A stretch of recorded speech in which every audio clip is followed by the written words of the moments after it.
नाज़रीन आदाब, आप देख रहे हैं आलमी सहारा। वक्त हो गया खबरनामे का। खबरनामा शुरू करने से पहले देखते हैं हेडलाइंस।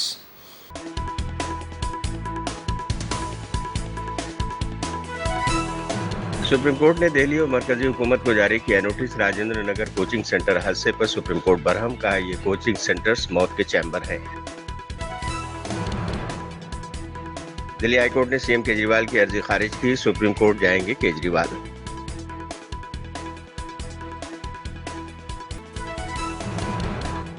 वैशाली में कांवड़ यात्रा के दौरान हादसा, 10 कांवड़ियों की मौत। हाई टेंशन तार से टकराई डीजे की गाड़ी। हिमाचल प्रदेश में राहत रसानी का सिलसिला जारी। मुतासरा इलाकों से मिल रही हैं लाशें। लाशों की शिनाख्त हुई है मुश्किल। और बांग्लादेश के हालात बद से बदतर, सैकड़ों अफराद की मौत। शेख हसीना ने वजीर आजम के ओहदे से दिया इस्तीफा और हुई हिंदुस्तान फरार।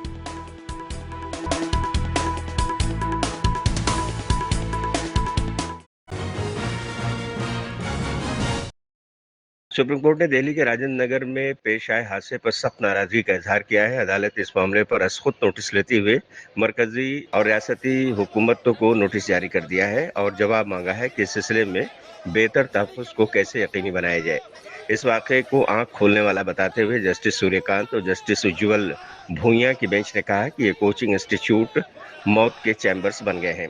सुप्रीम कोर्ट ने कहा है कि जब तक कोचिंग सेंटरों में तहफ़्फ़ुज़ को यकीनी नहीं बनाया जाता, तब तक ऑनलाइन क्लासेस ही चलाई जाए।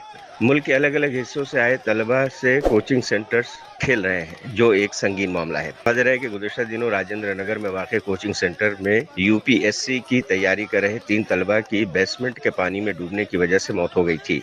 हादसे के बाद मुल्क भर में कोचिंग सेंटर्स की जांच पड़ताल की जा रही है और कई कोचिंग सेंटरों को सील भी कर दिया गया है।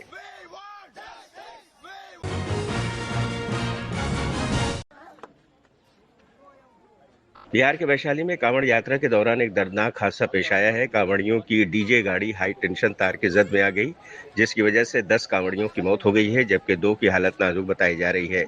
यह हादसा वैशाली के हाजीपुर इंडस्ट्रियल थाना इलाके में पेश आया है। इंडस्ट्रियल थाना इलाके के गांव सुल्तानपुर में रहने वाले कांवड़िए डीजे पर गाना बजाते हुए जा रहे थे। सड़क पर कुछ दूर जाने के बाद डीजे ट्रॉली का ऊपर का हिस्सा सड़क के किनारे 11,000 वोल्ट के हाई टेंशन तार में फंस गया। बिजली का झटका इतना शदीद था कि 8 लोग मौके पर ही दम तोड़ गए। दीगर 2 लोगों की इलाज के दौरान मौत हो गई। मकामी इंतजामिया ने 8 अफराद की हलाकत की तस्दीक कर दी है, जबकि गांव वाले बता रहे हैं कि 10 लोगों की मौत हुई है। इंडस्ट्रियल थाना अंतर्गत सुल्तानपुर गांव में कमरिया लोग जा रहे थे डीजे लेकर। डीजे काफी ऊंचा था और वहां पर 11,000 वोल्ट तार जा रही, उसमें सट गया है। सटने के कारण 8 लोगों की मृत्यु हो गई है और कुछ लोग घायल हैं, जिनका इलाज चल रहा है। मृतक लोगों का पोस्टमार्टम हम लोग करा रहे हैं और जो भी उचित कार्रवाई होगी हम लोग करेंगे। सर कुछ मांग रहे हो कि वहाँ पे लोग कर रहे थे कुछ प्रशासन, जिला प्रशासन देख रहा है, जो भी उचित होगा कार्रवाई होगी। सर अभी भी काफी सारे डीजे हैं जो ऊंचे हैं, लंबे, उस पर भी हम लोग कार्रवाई कर रहे हैं और जागरूकता फैला रहे हैं। दिल्ली के वजीर आला अरविंद केजरीवाल की मुसीबतें कम नहीं हो रही हैं। दिल्ली हाईकोर्ट ने एक्साइज पॉलिसी मामले में सीबीआई के जरिए गिरफ्तारी को चैलेंज देने वाली दिल्ली के वजीर आला अरविंद केजरीवाल की अर्जी खारिज कर दी है, जिसके बाद आम आदमी पार्टी ने कहा है कि सुप्रीम कोर्ट में वो सीबीआई के जरिए अपनी गिरफ्तारी को चैलेंज करेंगे और साथ ही जमानत के लिए अपील भी करेंगे। There is nothing illegal about this arrest. So all this propaganda that was going on, that it has been, look at the timing, look at this. I think this was the timing. For a person who is the most important person, who can be most influential, if you arrest him earlier, rather we have not even wasted time for his arrest, because the permission to under 17A was obtained only in April. So therefore, once the court had granted him, Supreme Court had granted him that leeway of interim bail for the purpose of electioneering, now it would have been overreaching the Supreme Court verdict if we would have arrested him then. So it is not about timing, it is about collection of the evidence. And you will also appreciate that we had 60 days time to complete our investigation and file this charge sheet. We did it in just about 1 month, or even less than that. So we were ready for it. Our entire case was ready. Only then we arrested him. निश्चित ही court ने उसका अवलोकन किया होगा, जो भी reports उनके सामने होंगी उसके अनुसार उन्होंने फैसला दिया है। तो इस बारे में मैं बहुत ज्यादा तो टिप्पणी नहीं करना चाहता। न्याय निश्चित ही जिसका जो न्याय कोर्ट जो है वो न्याय करती है, तो जो कोर्ट का फैसला हो हम सबके लिए मान्य है। आम आदमी पार्टी का कहना है कि इसमें सुप्रीम कोर्ट में अपील करेंगे राहत के लिए। वो उनकी प्रेरोगेशन है, वो जा सकते हैं तो वो जाएंगे, निश्चित ही जाएंगे। इससे पहले ईडी की गिरफ्तारी जो हुई थी उसमें उन्हें जमानत मिल चुकी है, तो आपको लगता है कि अभी भी लंबे समय तक रहना पड़ेगा, तो आम आदमी पार्टी के लिए चलेंगे? नहीं, ये कोर्ट का मामला है और कोर्ट कॉल लेगा कि वेदर वो निर्दोष हैं या उनका गुनाहगार हैं या उनके खिलाफ कुछ साक्ष्य ऐसे हैं जिसके लिए उनको जेल में रहना चाहिए, तो वो कोर्ट का फैसला होगा। और जो कोर्ट का फैसला होगा, हम पहले भी कहते रहे हैं कि कोर्ट को जल्दी से जल्दी इसके बारे में फैसला लेना चाहिए, क्योंकि कोई अगर बेगुनाह है तो उसको जेल में नहीं रहना चाहिए, और अगर कोई गुनाहगार है तो निश्चित ही जो सजा होगी उसको मिलेगी। एक दूसरा मामला का मामला था कि उपराज्यपाल को एंडरमैन नियुक्त करना चाहिए कि नहीं, तो कोर्ट ने उपराज्यपाल के लिए अधिकार एक तरह से वेरीफाई किया कि वो कर सकते हैं। इसे कैसे देखते हैं? मैंने फिर इसी बारे में भी यही कहना चाहूंगा कि कोर्ट बहुत सोच समझ के, जो उनके पास फैक्ट्स होते हैं, जो उनके पास डॉक्यूमेंट्स आते हैं, उसके अनुरूप वो फैसला लेते हैं, और अगर कुछ फैसला लिया है तो हम उसका स्वागत करेंगे। इसका असर स्टैंडिंग कमेटी चुनाव पे भी पड़ेगा जो एनसीडी में होगा। पिछली बार कांग्रेस पार्टी ने आम आदमी पार्टी का समर्थन किया था मेयर के चुनाव में डिप्टी मेयर में, अभी क्या कांग्रेस का स्टैंड रहेगा इसमें? मैं अभी उस बारे में चर्चा करेंगे। हमारे लगभग 9 मेंबर्स हैं, हम उनके साथ बैठेंगे, चर्चा करेंगे, लेकिन हमारा जो स्टैंड पहले से रहा है आम आदमी पार्टी और भारतीय जनता पार्टी के बारे में, उस स्टैंड में कोई चेंज है नहीं। हम सब इंडिपेंडेंटली आने वाले चुनाव की तैयारियां कर रहे हैं, तो उसमें जो भी फैसला होगा निश्चित ही हम चाहेंगे कि हमारे जो 9 काउंसलर्स हैं उनके साथ बैठे और चर्चा करके पश्चात जो भी फैसला होगा हम अपडेट। एक बार फिर ऑनरेबल दिल्ली हाई कोर्ट ने इस बात की पुष्टि कर दी कि शराब घोटाले में माननीय मुख्यमंत्री अरविंद केजरीवाल जी की व्यक्तिगत भूमिका रही है किकबैक्स लेने में, और इसीलिए दिल्ली हाई कोर्ट ने एक बार फिर ये बात कही है कि उनकी अरेस्ट लीगल है और इन्वेस्टिगेटिंग एजेंसीज के पास एडिक्वेट मटेरियल था, एडिक्वेट रीजंस थे उनको अरेस्ट करने की। इस वर्डिक्ट के बाद माननीय मुख्यमंत्री अरविंद केजरीवाल जी के पास किसी भी प्रकार का नैतिक ग्राउंड नहीं बचता दिल्ली के मुख्यमंत्री बने रहने के लिए, और उनको रिजाइन करना चाहिए, क्योंकि उनकी ये जो जिद है कि वो जेल से सरकार चलाएंगे, इसके कारण दिल्ली में गवर्नेंस जीरो है। इसके कारण दिल्ली में एक कंप्लीट पॉलिसी पैरालिसिस हो गया है। लेकिन ऐसा लगता है जैसे कि ये उनकी जो जिद है ये उद्दंडता सत्ता के अहंकार से उपजती है। तो अभी बीजेपी की मांग क्या है?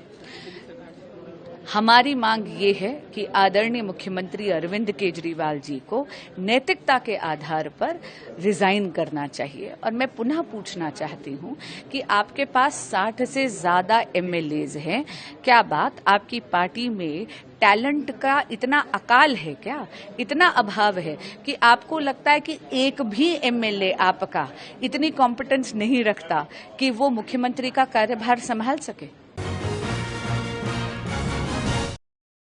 दिल्ली के साबिक नायब वजीर आला मनीष सिसोदिया को भी राहत नहीं मिली है। मनीष सिसोदिया के ताल्लुक से सुप्रीम कोर्ट में सुनवाई हुई, जहां उन्हें राहत नहीं मिली। अब सिसोदिया के ताल्लुक से 12 अगस्त को अगली सुनवाई होगी।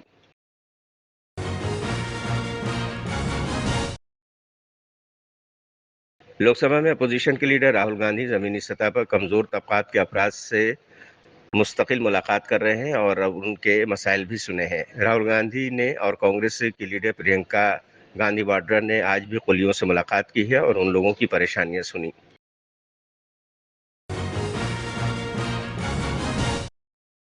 वज़ीर-ए-आज़म नरेंद्र मोदी ने आज पार्लियामेंट में वाक़ अपने हॉल में उड़ीसा के बीजेपी अराकीन पार्लियामेंट से मुलाकात की। पीएम मोदी ने उन लोगों से तफसीली बातचीत भी की और उन लोगों के इंतखाबी हल्के के बजट के बारे में भी पूछा है।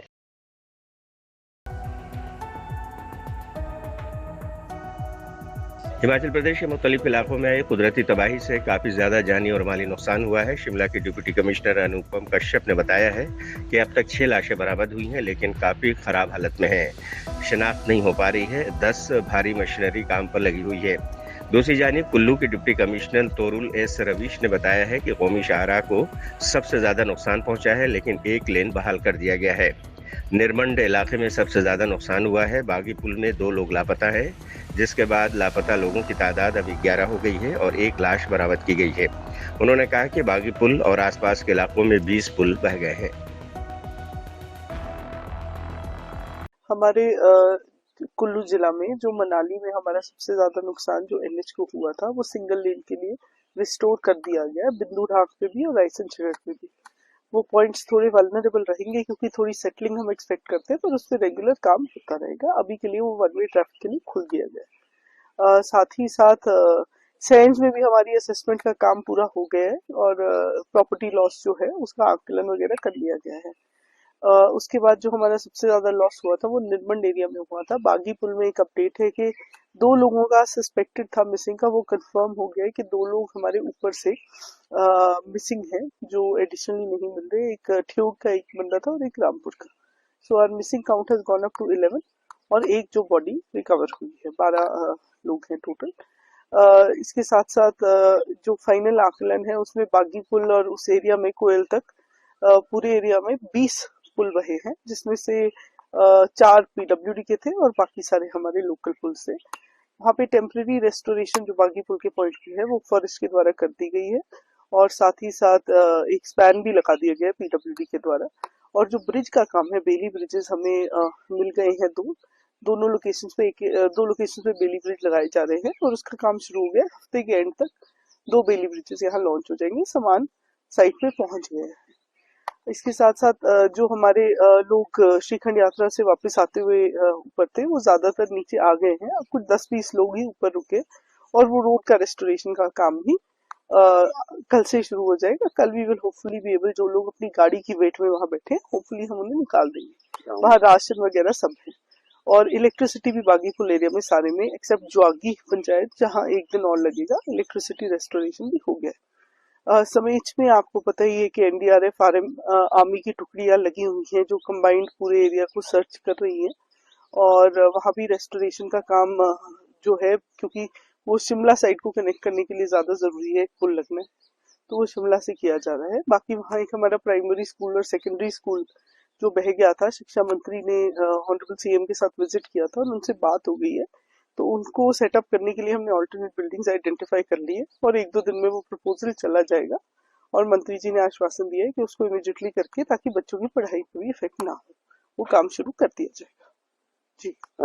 जी मलाना से क्योंकि रोड की कनेक्टिविटी टूट गई थी, जैसे आपको पता है पानी आने की वजह से, लेकिन काफी लोग 15 लोग कल भी पास के तरफ से आए थे पीछे लोकल्स की सहायता से, लेकिन क्योंकि एक मिक्स सिग्नल आ रहा था कि कुछ लोग वहां वॉलंटरीली रुके हैं और कुछ लोग आना चाह रहे हैं, तो आज 2 टीम्स, एक लोकल वॉलंटियर्स की लिटिल रिबेल की टीम ऊपर गई है, जो कल सुबह अगर कोई लोग ऐसा है जो फंसे हुए हैं और नीचे आना चाहते हैं उनको साथ में रेस्क्यू करके लाएगी।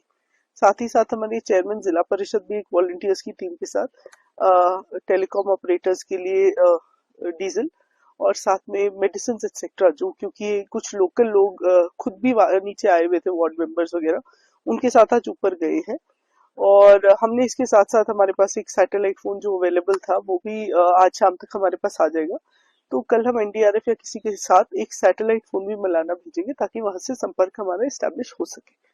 जी लाधी गांव में क्योंकि एक पैच था जो बिल्कुल डिस्कनेक्ट हो गया था, जिसमें हमारा प्राइमरी स्कूल था, कुछ घर था, और सेम डे उस एरिया को इवैक्यूएट भी कर दिया था चौकी के आसपास, लेकिन वहां पे अभी काम चल रहा है उसको रिस्टोर करने के लिए, वहां कनेक्टिविटी रिस्टोर करने के लिए। तक इसमें हम 6 बॉडीज जो हैं वो रिकवर की गई हैं, लेकिन वो काफ़ी ख़राब स्थिति में है, तो डायरेक्ट आइडेंटिफिकेशन कर पाना उससे कहीं भी संभव नहीं हो पा रहा है।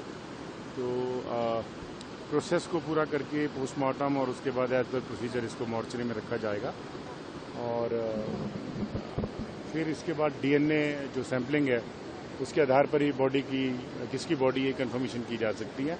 उसके लिए एक प्रोसेस जो है वो हम लोग अडॉप्ट कर रहे हैं, और उम्मीद करते हैं कि कोई डीएनए की सैंपलिंग के साथ मैच करेगा तो हम कम से कम उन परिवारों को तो वो बॉडी हैंडओवर की जा सकती है। उनका जो भी रिचुअल के हिसाब से वो अपना संस्कार इत्यादि करना चाहें तो वो कर सकते हैं। अकॉर्डिंगली सरकार की पूरी मदद की जाएगी और पूरा हमारे द्वारा करवाया जाएगा। देखिए, हम देख रहे हैं कि इस वक्त 10 LNTs जो है, हैवी मशीनरी जो है वो काम कर रही हैं और उसको अब आज हमने 2 और क्षेत्रों में भी डिप्यूट किया जहां पर थोड़े डेब्रिस की संभावना थी। लेकिन यहाँ तो आपने सामने देख ही लिया कि पूरे कितने बड़े एरिया को हमने कवर किया है, लेकिन यहाँ से कोई भी इंडिकेशन भी जो है वो किसी भी बॉडी के होने का जो है नहीं मिला है। और ना ही एक दो बिल्डिंग के कुछ लेंटर्स वगैरह जो यहाँ पर नजर आए थे, उसको भी पलटा मारने के बाद उसके नीचे भी जो है कुछ उस तरह का सब्सटेंशियल चीज़ नहीं मिल पाई है। तो इट मीन्स कि काफ़ी हाई प्रोबेबिलिटी है कि सारी चीज़ें बड़े वेग में यहाँ से पानी में निकल के गई हैं, जिससे हम देख भी रहे हैं कि बॉडी जो रिकवर हो रही हैं वो यहाँ से 80-80 किलोमीटर दूर पर है।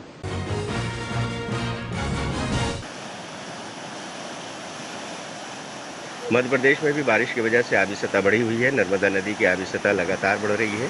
जबलपुर में नर्मदा नदी पर बने बरग्गी बांध के 17 गेट खोल दिए गए हैं।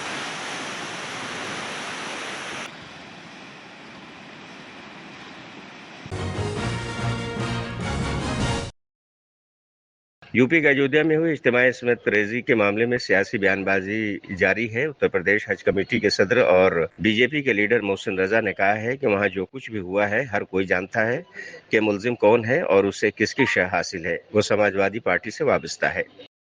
समाजवादी पार्टी की जहां जहां पर उनके विधायक जीत जाते हैं या जहां पर भी उनके सांसद जीत जाते हैं, 22 के चुनाव में आपने देखा था, सभी ने देखा था कि 22 के चुनाव में तमाम जगहों से सूचनाएं आ रही थी कि समाजवादी पार्टी के लोग धमका रहे हैं, कह रहे हैं मेरी सरकार आएगी तो तुमको हम काट के फेंक देंगे, तुमको हम उजाड़ देंगे, तुमको ये कर देंगे, तुमको वो कर देंगे। तो ये प्रवृत्ति समाजवादी पार्टी की है, पूरा प्रदेश के एक एक लोग जानते हैं और जो कुछ वहां हुआ है इस बारे में भी सब जानते हैं कि वो व्यक्ति कौन है, किसका संरक्षित व्यक्ति है और किस पार्टी से रिलेटेड है। वो वहां लगभग 10-12 साल से समाजवादी पार्टी का ही सदस्य है और अध्यक्ष भी है, बताया जा रहा है कि वहां का नगर का अध्यक्ष भी है। तो आप अगर उस पर कोई इल्जाम आया है, किसी महिला ने इल्जाम लगाया है, तो ये डीएनए कराने की बात आज आपको कैसे याद आ रही है? आपने अपनी सरकार में डीएनए कितने करा लिए? और अगर ऐसी ही कोई परेशानी की बात है तो आप उसको आने दीजिए सामने है और आकर सामने बात हो ना, अदालत के सामने जाइए, अदालत को फेस करिए। आप तो सब चीजों में उठाकर कि ये मुसलमान विरोधी हैं, ये संविधान विरोधी हैं, सब कुछ आप ही लोग करते हैं। अपराध आपकी सरकार में सबसे ज्यादा हुआ, सबसे ज्यादा आपकी सरकार के दौरान बलात्कार हुए, सबसे ज्यादा आपकी सरकार के दौरान लूट और हत्याएं हुई और इल्जाम दूसरे पर लगाते हैं। तो इल्जाम लगाना छोड़िए और आपको जनता ने अगर मैंडेट दिया है, मान लीजिए आप कह रहे हैं, तो अभी 27 आ रहा है ना, तो 27 में आप आइएगा मैदान में, देख लीजिएगा क्या रिजल्ट आता है, क्योंकि अभी ही शुरू कर दिया है सारे जनपदों में। अगर देखा जाए जहां जहां आपके प्रत्याशी जीते हैं वहां इस तरह की चीजें शुरू हो गई हैं और लोग भयभीत हो गए हैं। तो इस भय को खत्म करने के लिए आदरणीय योगी सरकार ने कड़ा कानून जो हमारा है उस कानून के तहत कार्रवाई करना शुरू की है। बख्शा कोई नहीं जाएगा।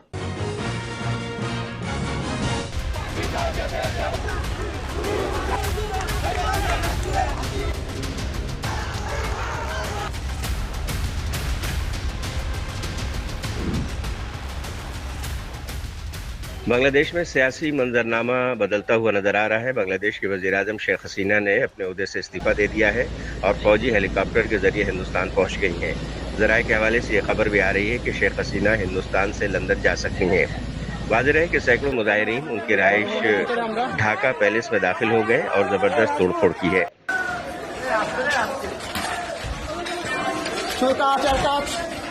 আপনারা দেখতে পাচ্ছেন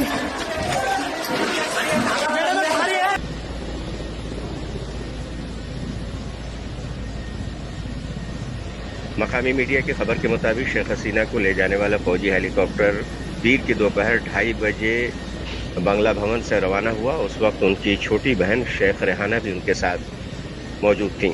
मुतल्लका ज़राए ने बताया कि वह हेलीकॉप्टर के जरिए हिंदुस्तान के मगरबी बंगाल के लिए रवाना हुई हैं।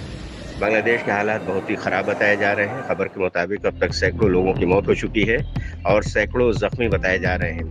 तलबा, मुजाहिरीन, पुलिस और हुक्मरान जमात के कारकुनों के दरमियान झड़पें हुई हैं। तो हमें बांग्लादेश में जो पड़ोसी देश में जो हालात है उसको मद्देनजर रखते हुए हमें अपनी सीमा को सुरक्षित रखना है और नाकाबंदी और तेज करनी है और इसमें राज्य सरकार और केंद्र सरकार और जोर दे।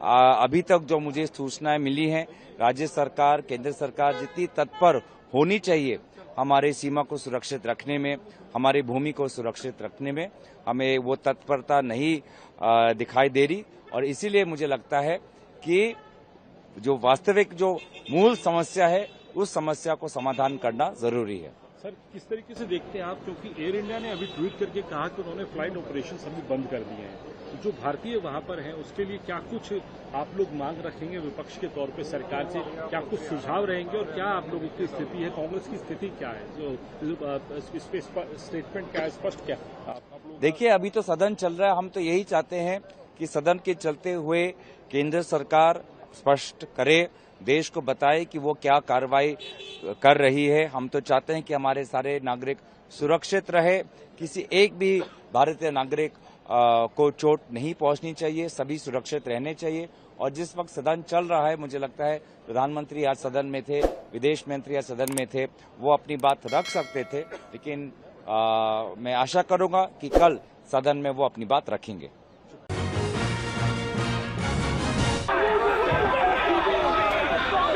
बरतानिया में मुस्लिम मुखालिफ मुजाहरे हो रहे हैं, जिसके नतीजे में 90 से ज्यादा अफराद को गिरफ्तार किया गया है। बरतानवी पुलिस के मुताबिक मुसलमानों और मुहाजिरीन के खिलाफ पुरतशद्दुद मुजाहरे करने वाले इंतहाई दाएं बाजू के लोग हैं। हालिया चंद दिनों में मुतादिद मसाजिद पर हमले हो चुके हैं। बरतानवी हुकूमत ने खबरदार किया है कि बदअमनी और तशद्दुद फैलाने वाले अनासिर को बर्दाश्त नहीं किया जाएगा।